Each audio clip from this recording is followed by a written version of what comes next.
انا در این طرف دهها باشد قطار کوههای قراتو یا اینکه سیاه کوه نام میبرند. خود دهه سرخاب باشد بین دریا و کوههای قراتو واقع است. سرخاب برای میگفتن که اساسا همه دایره‌ای که هم مبین زمین رو قدیم میگذارد سرخاب نام دارد. یا از تاریخ چخیلی که ما کوکل میگیم منطقه کوکل در نظر داریم تمام همین منطقه را همیشه سرخاب گفتن.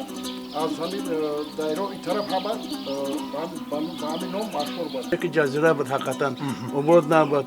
اینمی دو قطار خونه بود و ای پره ایره اصول از اک اسباب چنده همه یکل جیده و پتا و این خیلی چو بود جزیره بود. اینا ای اصول کل بود و این خونه نبود. ما در همین دهه سرخاب ما 10 سال مکتب روسی را خواندیم. از سال 1985 تا سال 1990 مکتب هم با زبان روسی هم با زبان تاجیکی و هم با زبان ازبکی.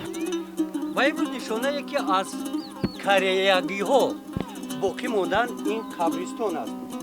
در اینجا آخرین نفری که در دهه زندگی میکردن سال 2004 زن و شوهر دفن شدند و باقی نشانه خاطره ها باقی موندن در دهه بین مردم.